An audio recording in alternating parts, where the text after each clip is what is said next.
This is the X-Zone Broadcast Network, broadcasting worldwide on broadcast affiliates and satellite program providers, including CNN Broadcast Network, Sirius Satellite Network, Star Media, Good News Radio Network, Angel Broadcast Network, Wiki Broadcast Network, and WPBN TV. For more information on the X-Zone Broadcast Network, visit us at www.xzbn.net.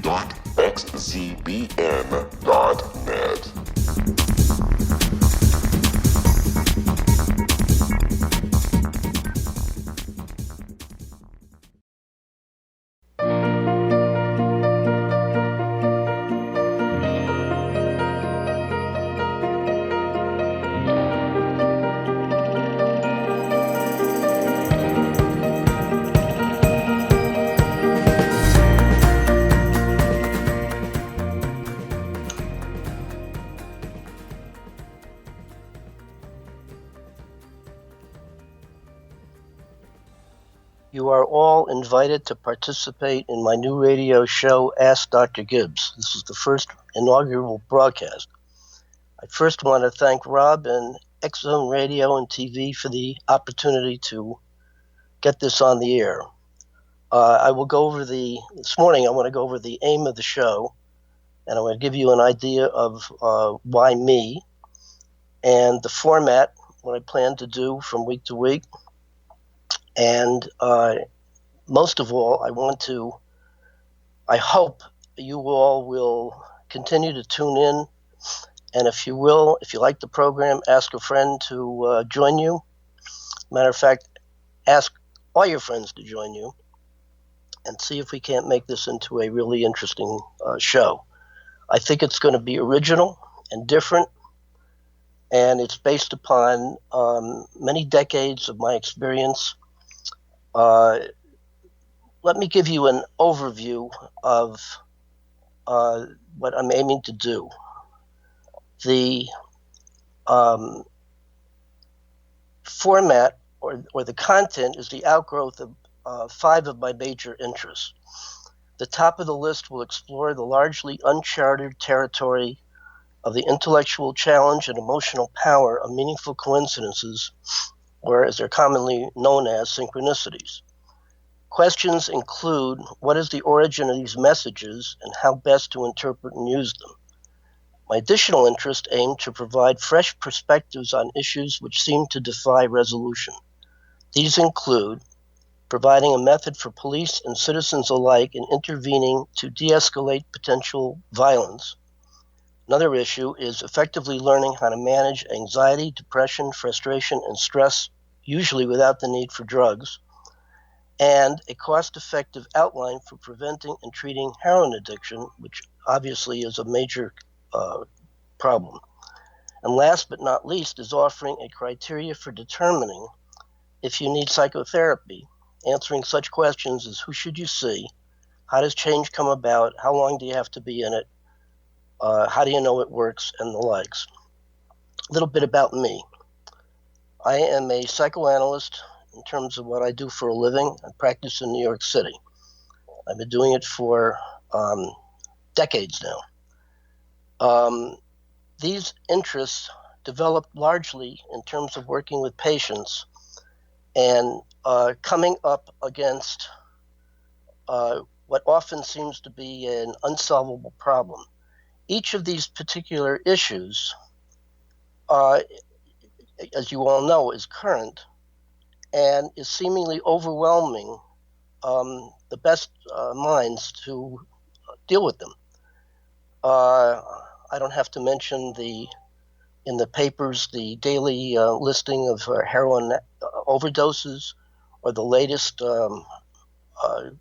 altercation between the police and certain citizens and the likes. So I've really taken big problems and hope to give a fresh perspective, and just to give you a hint of why I think I have something different. Each of these issues reach major impasses, and professionals tend to throw their hands up, not quite knowing what to do. And I think the major reason for it is that in all of these things, they tend to hit the surface and what I would call named symptoms, circle the symptoms, and what's missing is penetrating the surface to get into the depths so you can identify causes. So my aim in this program is to try to add fresh perspective on each of these problems and really penetrate the surface to get to the depths. It has been said that in a clear definition of a problem lies an embedded solution. So that's the aim.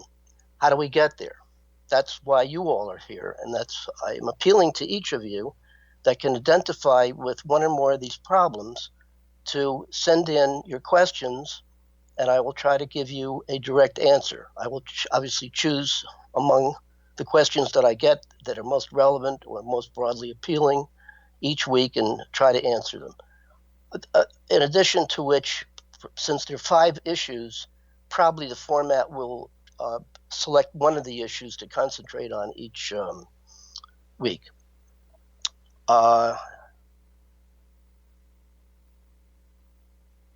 If you wish to know more about who I am, you might go to Psychology Today, plug in my name, and you'll get a very good overview of my experience and my interests and the way I think and so forth. I'm very excited about this program and hope that it's going to be equally exciting to you all.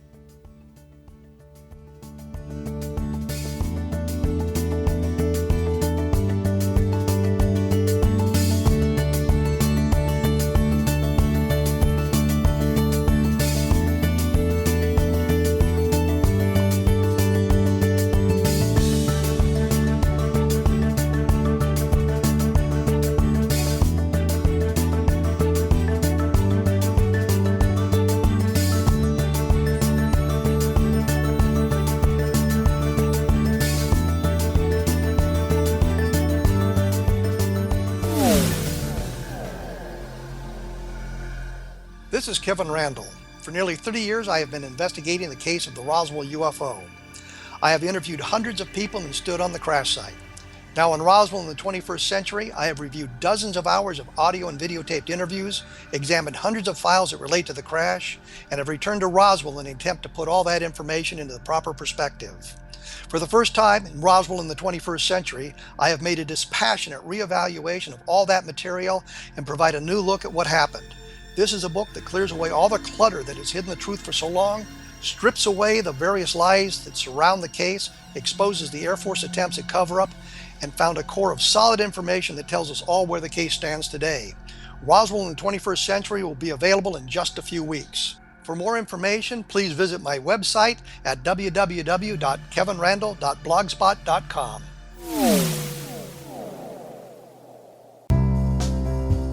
Gibbs A. Williams, Ph.D., is a practicing psychoanalyst, supervisor, researcher, and author in New York City. Much of his life has been dedicated to understanding nature and the uses of meaningful coincidences or synchronicities.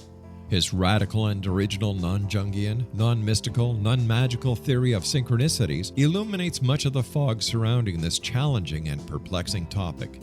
His ideas and manners are fresh, presented in a style that is both entertaining and highly informative.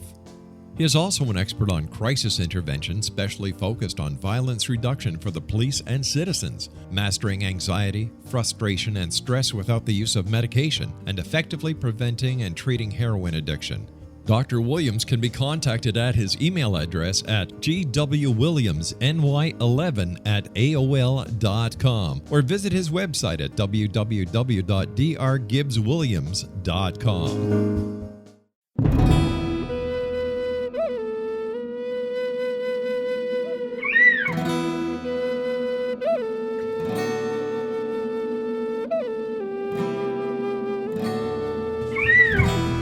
Shamanism is recognized as a method to access the quantum level. Mastery of shamanic skills puts spiritual information and healing power into your hands.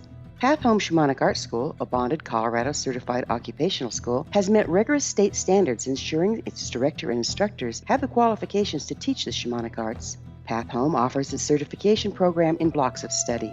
Block 1, a 5-day intensive, will be held in the beautiful mountain town of Coaldale, Colorado, October 13th through 18th. Registration deadline is September 12th. Experience journey trance, power animals, helping spirits, sacred space, and life purpose. Come discover your power. Join me, Gwilda Wiyaka, in the magical world of shamanism. Call 303-775-3431 or visit findyourpathhome.com.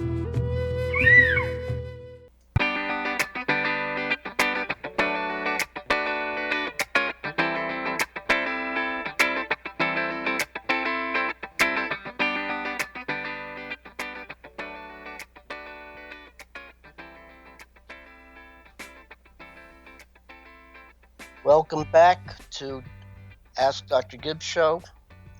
What I'd like to do is to give you a few more words about my background, why I'm running the show, what I hope to accomplish, and so forth. As a boy growing up in Miami, Florida, I had a father who and me who had a rather difficult relationship. But one thing that we did together, which was great, was he was a ham radio operator.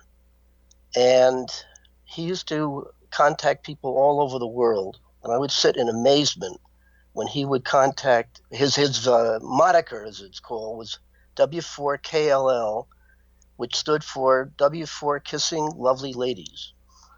And he would contact all sorts of places like New Zealand and Australia and so forth. And I'd sit in amazement. And that lasted for a while until it became sort of a joke when most of the ham radio operators, I'm not disparaging anybody, but the truth of it is what they wound up doing mainly was to find out the name of the person and where they were located. And they were all bragging about the radio equipment they had, trying to outdo each other. And the main thing that they were interested in is, how's my signal? That's what they did. And they could go on and on and do about, bragging about the equipment they had and how was my signal. And other than that, they didn't say very much, except occasionally they would pick somebody who they resonated to, and they actually became really good friends. And it was a nice way to pass the day. And after watching it for a long time, I asked if I could get on the radio, and I did it and panicked the first couple of times and then enjoyed it. So I guess I'm back to being with my father doing ham radio work and enjoying this. This has been a aim of mine for many years. I remember I had a patient who, in the course of my session talk with him, said, you ought to get your own radio program. Now that thrilled me. It was a great idea. And it only took about 15 more years to get the courage up to actually try and do it. So I'm doing it.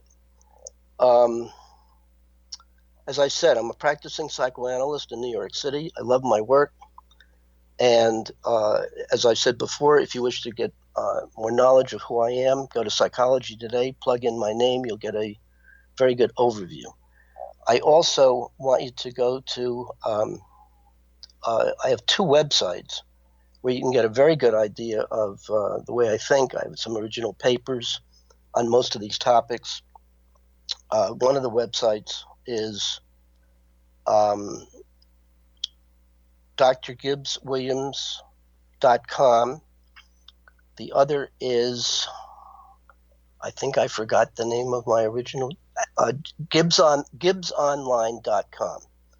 If you go to both of those, you'll see papers, you'll see annotated books, which I think are interesting, and so forth. There's a lot of information, and I encourage each of you who are interested to do that. I think what I would like to do is to take each of these issues, to mention them again: the intellectual challenge and emotional power of meaningful coincidences or synchronicities. What are they? Where they come from? What do you do with them? The second issue is violence reduction or de-escalation, bridging the gap between the police and citizens to try to get beyond this horrible adversarial kind of thing. I'm right, you're wrong, and the other side says I'm wrong, you're right, and whatever. And there's obviously a huge problem in a lack of basic trust. So I want to address that. Now, the next topic is the prevention and treatment of heroin addiction. I don't have to tell you how serious that is. Practically every city and town in the United States is just overwhelmed by this horrible problem. In Staten Island, for example, I think in the last month there were 50 overdoses. Now, if you compound that with what's going on across the United States, if that's a representative sample, then we are really in a crisis situation. The fourth issue that I want to deal with is that really goes to the root of these other three, is effectively managing anxiety, stress, depression, and frustration, usually without the need for medication. And I want to highlight with each of these issues what is really the problem, and as I said, penetrate to the causes. The fifth issue is that really, to some extent, is implied by the other four, that in these other four, the core problem with each of them is that people who are embedded in them tend to feel stuck.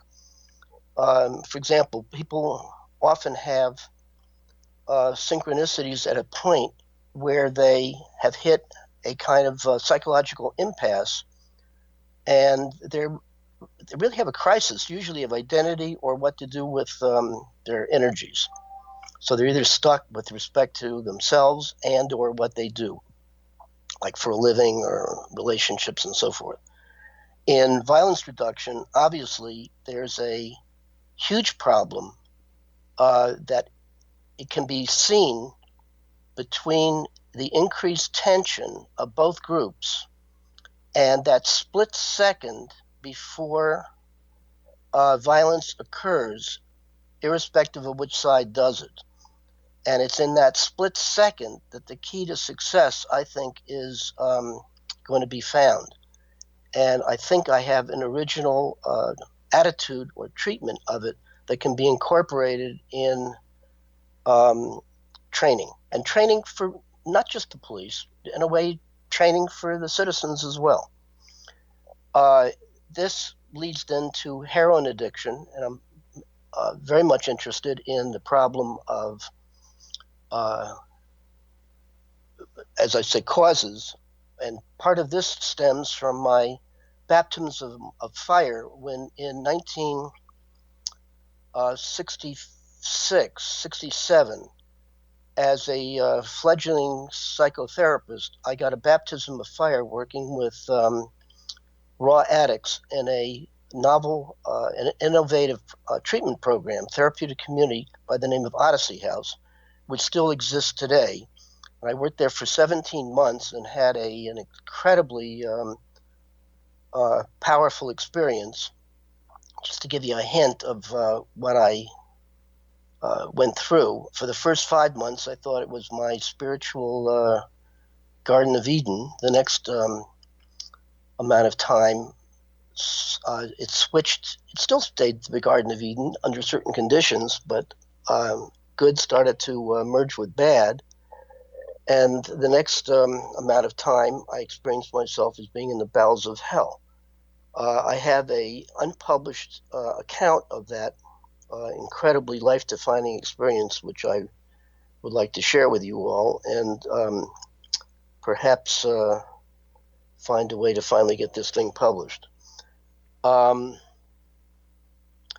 Odyssey, and in subsequently working with addicts of all kinds, mainly drug addicts and alcoholics, I found the what I think is the best and worst of treatment, which is going to be incorporated in my program.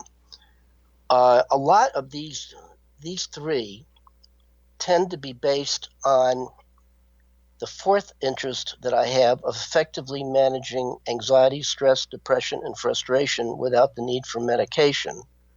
And I found that one of the reasons why effectively dealing with these so-called negative affects is that the two attempts at treatment or managing usually are exercise where they try to have symptom reduction.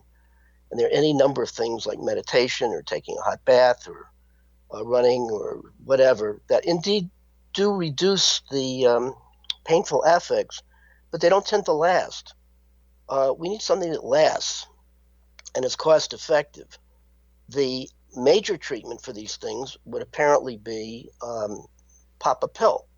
And there are all sorts of advertisements which have the latest color for the latest pill.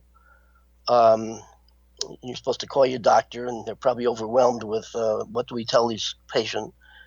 You get my point. But what the drug companies do not tell you is that the major contribution that really seems to be beneficial to effective managing is a placebo effect. The placebo effect means that there's an intimate relationship between one's mind and one's body. And if you can shift your attitude from negative to positive with respect to experiencing these not pathological feelings, these are normal feelings, being alive, presumably you don't need drugs. So I'm going to explore that in detail. And I want to warn the drug companies that if my idea is right, I think we could save billions, and I'm not kidding, billions of money that is thrown into getting these drugs. And I'm not knocking drugs. There are many people that need drugs. However, I think if they were first given the approach I have, my guess is 75 to 80% of those people would never need to ever have an anti-anxiety or antidepressant drug. Yet to be proved. I know it's a bold statement, but I think I'm emboldened by the presidential election. And given my age, I don't have to be politically correct anymore. I can shoot my mouth off, and then you all try out what I have to give. Works, great. Doesn't work, well, please don't sue me. Then all of these issues wind up in people who tend to be stuck, and they often feel like they need additional help, additional treatment. So the last issue has to do with becoming a psychotherapy patient and all the issues that surround that.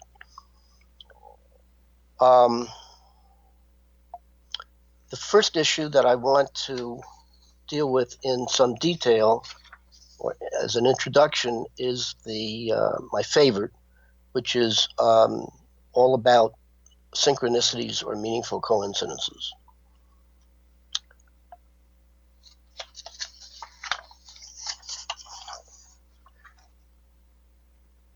I have a workshop that I run called The Clinical Uses of Meaningful Coincidences or Synchronicities. And I find that it is very exciting, very different. It's not the usual. And I know that this particular topic is one of those topics that is mushrooming. I know when I first started to research this, there was something like 5,000 associations. It's now up to hundreds and hundreds of associations. So look forward to getting into this topic.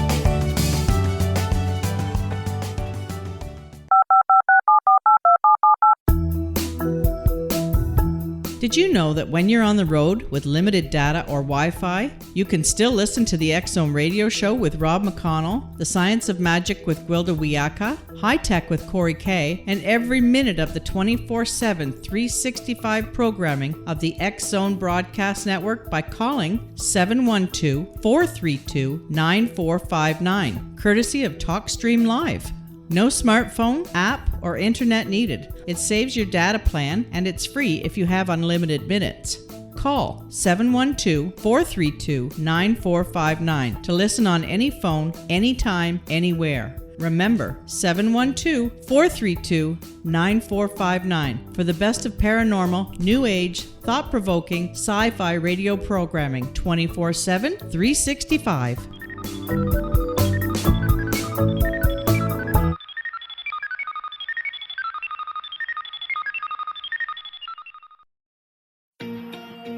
Wouldn't you love to know the secret to everything?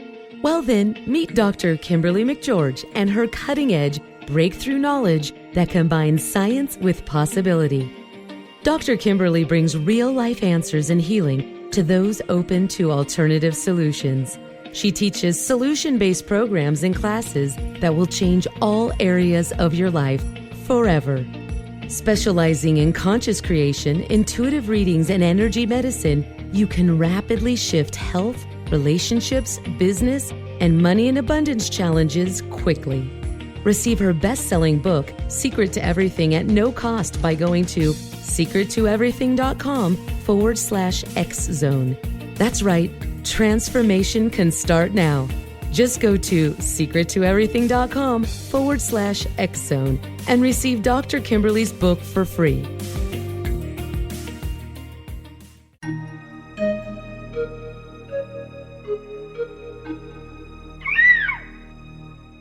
While science pursues fact, magic accesses the quantum level, bridging random facts to form truth. As long as science and magic remain separate and polarized, the truth cannot be known. I'm Gwilda Wiyaka. Join me on the Science of Magic radio program, dedicated to unification and evolution of consciousness. During each episode, I'll be speaking with experienced and respected scientists and mystics. From astrologers to astronomers, from medical doctors to shaman, the scientific method to dowsing and intuition, we'll weave together information from seemingly divergent practices to promote unity and enlightenment. Join me, Gwilda Wiyaka, and the Science of Magic right here on the Mutual Broadcast Network. For more information, visit www.thescienceofmagic.net.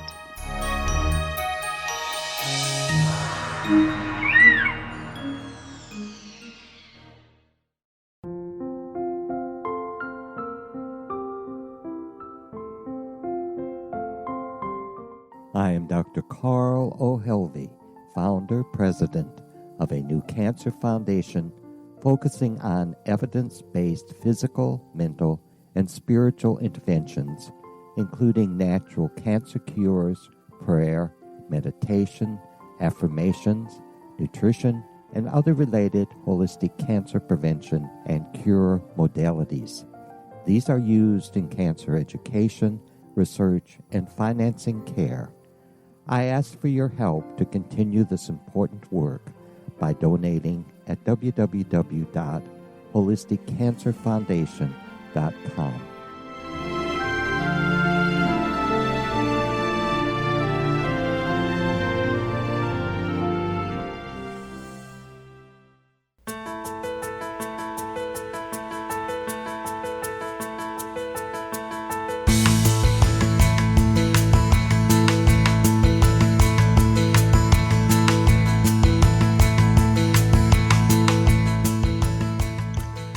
That's great music. You're listening to the Ask Dr. Gibbs radio show with yours truly, Dr. Gibbs Williams, on the X-Zone Broadcast Network, www.xzbn.net.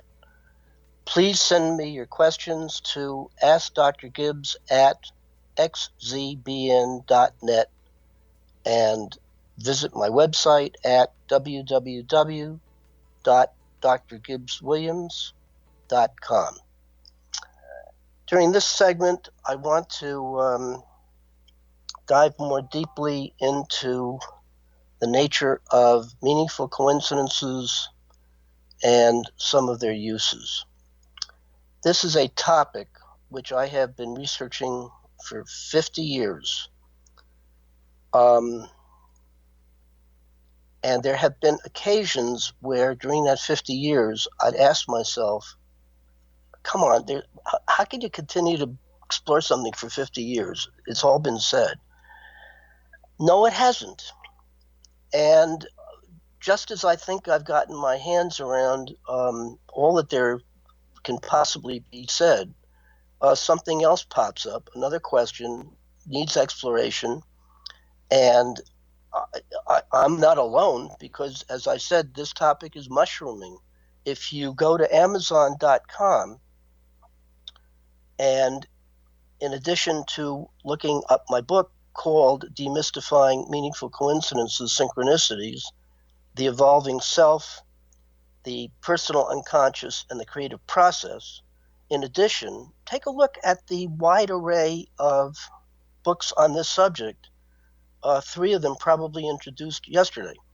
It's mushrooming. This is really the cutting edge of a lot of stuff, science and spirituality, and the role of chance and destiny and serendipity, and questions of how do we make meaning out of the raw experience of the raw data of our experience, and so on. It's a really incredibly complicated and challenging and most interesting topic. In that connection, to dive into what I want to explore in some breadth and depth, there are basically 5 or 6 different perspectives which I have found people relate to if and when they become curious and interested in this most interesting topic. The first is simply noting these things. If you go I'm on another website on Facebook, which you may find very interesting, called Synchronicities. There are a few of them actually. You will see a wide array of people who are absolutely fascinated with meaningful coincidences. Among the more common is runs of the same number, like 11 and 22 and 33 seem to be popular, or things like I was thinking about a girlfriend that I haven't seen in 20 years, and we used to have an intense relationship. The phone rings, and guess who's on the other end of the phone? And things like that. And these things pop up all over the place. Some just really call them, well, just a coincidence. Other people feel like, no, they're spiritual messages, and you understand what I'm saying. So the first perspective is simply noting these things and being curious about them and fascinated. Just to give you a sense of the kind of thing that I think are like really big ones. Through the years, one of the major synchronicities that I heard about that has absolutely fascinated me, which I think gets to the complexity and the power of these things, is one in which a woman, very nice lady who was in middle age and had never been married, because she never found the right guy, goes to a jazz performance in New York and sees a bassist by the name, or maybe it was a saxophone player, I'm not sure what it was, by the name of Freddie Green. She's enthralled with his music. She introduces herself. They spark a relationship, love at first sight. They go out for a few dates, and he proposes marriage. She says yes, and it's a marriage made in heaven. And they are choosing to meet after his gig on New Year's Eve at the Empire State Building, and they're going to go get married. Wonderful love story. So she's all excited. He's all excited. He has a gig. She goes to the Empire State Building. It's 12 o'clock. No Freddie Green. And she's shocked, obviously, and believing that he's a good guy, then she fears something must be terribly wrong. She discovers the next day that en route to the Empire State Building, he had a heart attack and died. Horrible tragedy. Segue to many years later, when this lovely woman, who was also asthmatic, was in California and had a huge asthmatic attack, enough to be hospitalized. So she's in the hospital near death, having a really great difficulty breathing, obviously, despite the oxygen they gave her. And into her mind comes the mixed bag memory of Freddie Green and the great experience that she had that also turned tragic. And she had a very strong wish that if Freddie Green were only able to come be with her. Right at that moment, when she had the thought of this lover who died in her mind, over the squawk box in the room came an announcement. And the announcement said, "Freddie, will you please go to the green room?" Now, I don't know about you, but that still, makes me excited. That's a really super coincidence. Or is it something more? And the difference between a coincidence and a synchronicity is the special meaning attributed to the event. Obviously, it was a coincidence. On the other hand, it obviously must have had enormous special meaning to this woman. Now, the after effect of having this incredible, whatever you call it, was that she got so excited that she began to breathe very deeply, almost with excitement. And the excitement apparently freed her difficulty. She was really on the verge of death. She came out of it, started to breathe normally, and she was cured. I mean, or she at least, she didn't die. Obviously, the experience had life-defining momentum or life-defining merit for her, as I think most people could identify with this and so forth. That to me is an example of a really major, meaningful coincidence that gets the name of synchronicity. When you have this feeling of awe and the uncanny, and what are the implications of this? The first thing, as I said, the first perspective in dealing with this stuff is that you collect these things, and everybody who's interested has their own collection of one, many, and whatever. In keeping a journal when I was 19 years old of 37 years, I realized it was peppered with what I call 19 major synchronicities over the course of about 12 years. And that material and the context in which it was embedded became the basis for my book that was released about 2-3 years ago, which I mentioned. You might look it up on Amazon if you're interested, called Demystifying Meaningful Coincidences, Synchronicities, the Evolving Self, the Personal Unconscious, and the Creative Process. That's the summation of about 40 years of research that I had on this topic. I might mention that not only was the material pulled from my journal, but in working with patients who I would call synchronicity prone, not knowing my interest, they each gave me, without me asking for it, their own personal journals, which were also peppered with their own array of meaningful coincidences. So I used their experiences and my experiences as research material for the basis of this book. So you have those who are simply collecting. They're just fascinated with these individual or runs of synchronicities, like butterfly collecting. This is fine, but from my vantage point, they're shortchanging themselves because often the experience of excitement and the feeling of awe connected with it, which Jung calls numinosity, is where they use, and they're the second perspective is sort of bathing in these feelings of awe and the uncanny, which feel mysterious, and a lot of people feel that they're spiritual messages and so forth. And I think that from my vantage point, particularly as a therapist, I think that they often function as shots of heroin or coke. And there's a danger, I think, of people becoming, I don't mean to insult anybody, and I think I'm going to get bad mail, but it's my sense that a lot of these people become synchronicity junkies, which is all right. You do what you need to do. For me, however, it would be shortchanging myself if I didn't go to the third perspective, which is the implications of what these things are all about. They are experienced as if they are transcendent spiritual messages from some unseen, unknown source, presumably a realm of spiritual truth or meaning or whatever that is. And that's a nice idea.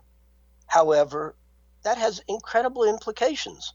So, for example, if there really is this realm of spirituality, then clearly prayer, or a lot of beliefs of many religions are obviously supported, and that while there's science, there certainly is this realm of spirituality, and while there is some argument as to how to blend the two, or can you really blend the two, these experiences firsthand would seem to indicate there really is. And when you have a synchronicity, you feel as if you're in contact and connection with this so-called spiritual realm of transcendent reality. Okay, that's fine, except that raises, seems to me, more questions than it answers. So, for example, if you're going to be getting a message from this realm of spirituality, why are you being selected? What's so hot about you? And why isn't everybody? Or is everybody, and you somehow are tuned into something which most people aren't? And it also implies that there's a consciousness that is independent of your own self. And if there's consciousness, then there's a messenger. And if there's a messenger sending you a message, then what is the messenger? And this, leads to seemingly evidence to support master teachers and guides and maybe the dead that are communicating to you and so on. And then, of course, if that's true, well, that has vast implications. Then you can stretch it and get into, well, maybe that's not true. Maybe they're people from another planetary realm of experience, and it opens up the whole idea of aliens and alien abduction and alien communication and so forth. I hope you see where I'm going, that these topics really are absolutely geared to deal with the primary material of X-Zone Radio. So we'll have to take another break and be with you.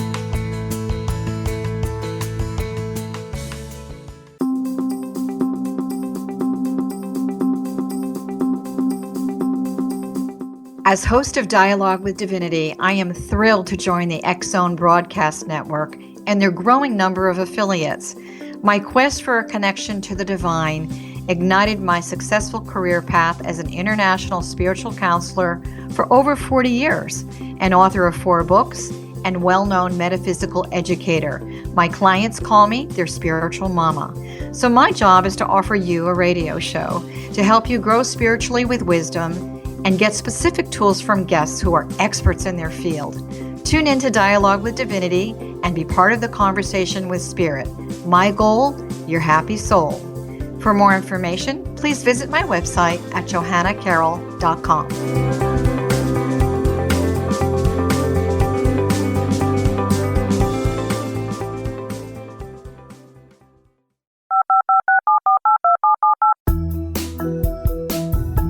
Did you know that when you're on the road with limited data or Wi-Fi, you can still listen to the X-Zone Radio Show with Rob McConnell, The Science of Magic with Gwilda Wiyaka, High Tech with Corey Kay, and every minute of the 24/7, 365 programming of the X-Zone Broadcast Network by calling 712-432-9459, courtesy of TalkStream Live.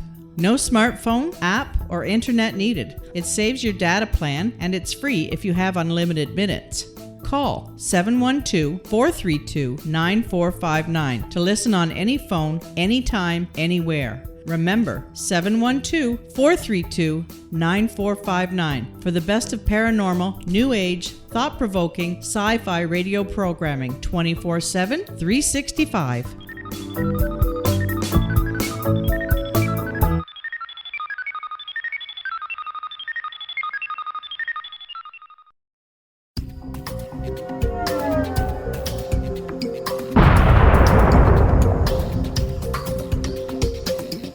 Coming soon to the X-Zone Broadcast Network is A Different Perspective with me, Kevin Randall, as your host. We'll be taking a close look at what is happening in the world of UFOs today with side trips into the paranormal. Guests will range from those who are household names to those who have a different perspective on a variety of topics. No topic will be taboo, but there will be tough questions asked as we all search for the truth about UFOs, the paranormal, and those things that excite us. Sometimes we'll agree with a guest and sometimes we won't, but we'll try to keep the program topical. For those of you who would like to read, be sure to visit www.kevinrandle.blogspot.com and remember to listen to the other fine programs on the X Zone Broadcast Network at www.xzbn.net.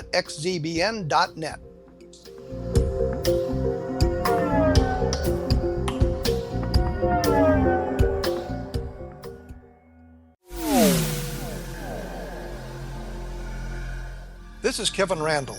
For nearly 30 years, I have been investigating the case of the Roswell UFO. I have interviewed hundreds of people and stood on the crash site. Now in Roswell in the 21st century, I have reviewed dozens of hours of audio and videotaped interviews, examined hundreds of files that relate to the crash, and have returned to Roswell in an attempt to put all that information into the proper perspective. For the first time in Roswell in the 21st century, I have made a dispassionate reevaluation of all that material and provide a new look at what happened. This is a book that clears away all the clutter that has hidden the truth for so long, strips away the various lies that surround the case, exposes the Air Force attempts at cover-up, and found a core of solid information that tells us all where the case stands today. Roswell in the 21st century will be available in just a few weeks. For more information, please visit my website at www.kevinrandle.blogspot.com. What Happened in Benghazi is revealed by Nicholas Genix, author of Obama, Islam, and Benghazi. He informs the American people that President Obama deceived them by advocating a strong foreign policy prior to the 2012 presidential election, and Hillary Clinton supported this deception. As the title infers, there is a connection between Obama, Islam, and Benghazi. Ample evidence informs Americans that Obama's early indoctrination in the Quran developed an affinity for Islam, why the Quran is the source of discontent in many countries, and why the Obama foreign policy deception led to poor military action and caused the loss of American lives in Benghazi. Genix provides 36 questions for the Select Committee on Benghazi to validate if Americans are justified to mistrust President Obama and Hillary Clinton. An overview of Obama, Islam, and Benghazi is presented on the website www.futureofgodamen.com. That's www.futureofgodamen.com. Afterlife expert Roberta Grimes was the first one to say that dying can be fun. Now her best-selling book, The Fun of Dying, is available in stores worldwide. So if you wonder whether death ends life, how it feels to die, or what heaven might be like, The Fun of Dying was written for you. And if you have always been afraid of death, or if you worry that your life has no meaning, let The Fun of Dying ease your fears and bring new meaning to your life. Nothing said in The Fun of Dying is based on the teachings of any religion. Instead, Roberta draws on evidence to explain how death happens, how it feels, and what comes next. A lot of the best death-related evidence was produced in the first half of the 20th century. When it is put together with recent discoveries, it tells a consistent and amazing story. Roberta Grimes blogs and answers questions at robertagrimes.com. Her wonderful book, The Fun of Dying, is available on Amazon and at stores worldwide wherever books are sold.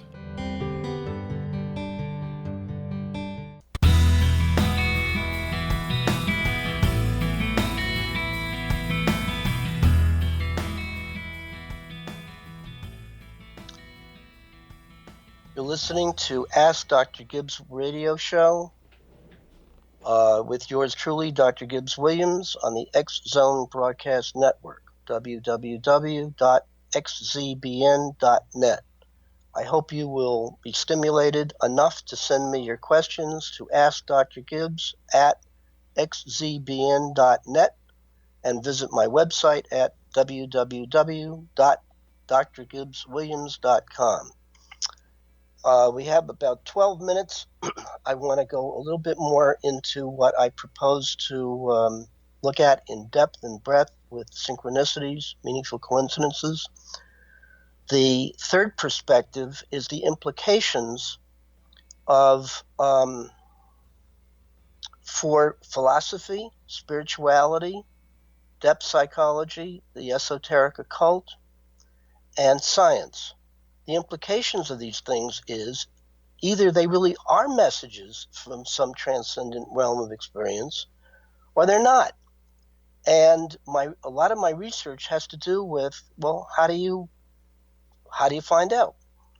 And what I discovered was that Jung and the Jungians have a lock on the synchronicity field for about 95%. So if you get interested in Jung, he's the one who coined the term synchronicity.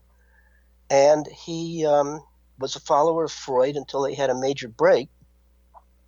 And one of the programs I want to talk about, a seminal synchronicity that was that happened in Freud and Jung meeting in Freud's summer cottage. And one of the reasons for the break that they had was over a shared synchronicity in which they both had entirely different interpretations, and led to was contributory to leading to a major break between the two. Jung actually lost out on being promoted to being Freud's chief assistant, and he, I think, largely as a break, as a offshoot of the impasse that the two of them had. I don't think it was the only reason, but it tended to contribute to a major breakdown, psychological breakdown that Jung had, in which he was able to formulate his own brand of psychoanalysis, and out of it came the Red Book and his own brand of analytic therapy, which was similar to classical psychoanalysis, but went deeper, because he felt that people were mainly unbalanced, not by problems in sexuality, as Freud believed, but from Jung's point of view, that they all lacked what he called a transcendent connection with this so-called realm of spirituality. So Jung thought that people were basically screwed up because they needed to get back to a lack of, they needed to heal their splits, and in so doing have a sense of unity, which also meant that they would be in connection with this realm of transcendent spirituality. As Jung, as a scientist, thought that if he offered these ideas, they were going to be largely taken by scientists, including the psychoanalyst, as silly, so that he came up with three what he called anti-scientific principles, which involved an issue of meaning, an issue of time, and an issue of content. And his conclusion was that a rational explanation of these events, synchronicities and meaningful coincidences, is not even thinkable in rational terms. Well, I had majored in philosophy at Columbia, and I was sort of split between being a rationalist and being a spiritualist. And when I read Jung's categorical assertions that you can't even begin to conceive of a way of attributing linear causality or scientific method to understanding how these things work, my dander, whatever that is, grew in intensity. And I started to take each one of these assertions and really look at it analytically through critical thinking. And the offshoot that's in my book is a naturalistic, non-mystical, non-Jungian theory of synchronicities, in which, to get to the chase, from my vantage point, the messenger, or the so-called area of transcendent spirituality, is a nice fantasy, but not real or unproven as far as I'm concerned. And more to the point, I think it's really that people are sending their own messages to themselves. They're just not in connection with it. And the real contribution to understanding the nature of meaningful coincidences is I think that each person is really indicating to themselves how their own creative process works, yet to be described in detail. But you can see that there's a 180-degree difference of opinion as to what these things are and the origin and so forth. So that the third area is implications. The fourth area has to do with alternative theories and concepts with respect to the nature and uses of meaningful coincidences. And the fifth area is a outline as to how to interpret your own synchronicities so you can apply it. Now, it's very important you understand I'm pretty dogmatic and I'm pretty inflexible with respect to what I think is going on. On the other hand, I'm also open-minded. If anybody can convince me that my theory is lacking, I'll change it. But you got to go way out of your way to meet me where I am. And what my aim is to take each of you and take you where you are. And if I think I can extend your thinking or your points of view, or to see if you can put to the test my alternative theories and my alternative concepts, can't hurt. As a presidential candidate says, what do you got to lose? And I think you have a lot to gain, because you'll gain a certain perspective, a certain way of being using your critical faculties to examine these assumptions that are made. And I think you'll find it really exciting and broadening. I can't, but I'm going to try to give you an overview as to the benefits of taking the subject matter really seriously and going beyond just simply collecting and going to really ask questions for yourself. I suggest, by the way, that anybody interested in this topic instantly start a personal journal and date the comments that you make into the entries. And a journal is different than a diary in the sense of a diary, you say 10 pancakes for breakfast, that's all out. You put anything that you think is of significance, any insight or dream or meaningful experience.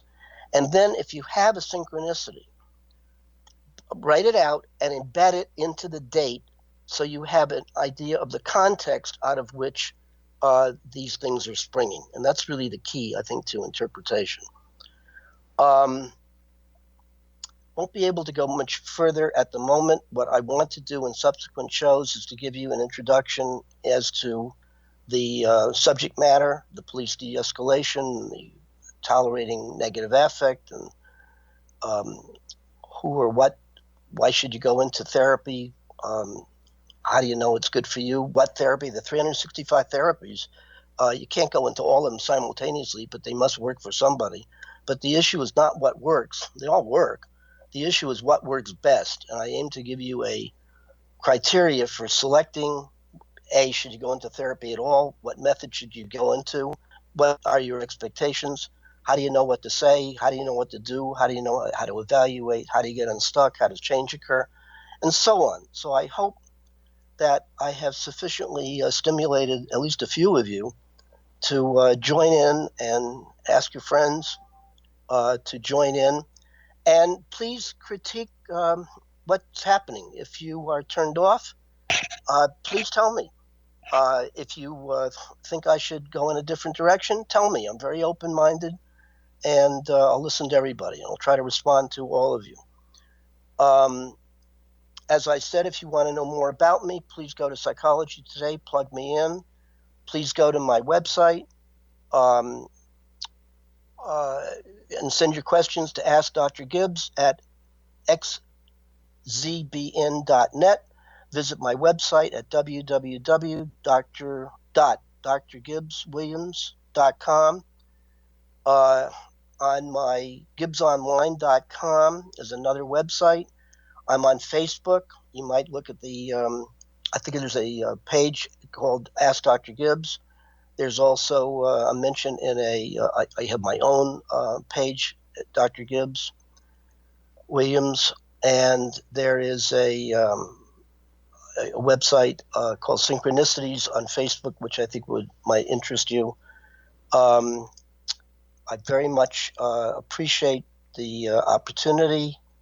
I hope you all have a great day, and hope at least a few of you will rejoin next time. And please, please, please, please ask me your questions. The more difficult, the better. Thank you, and goodbye.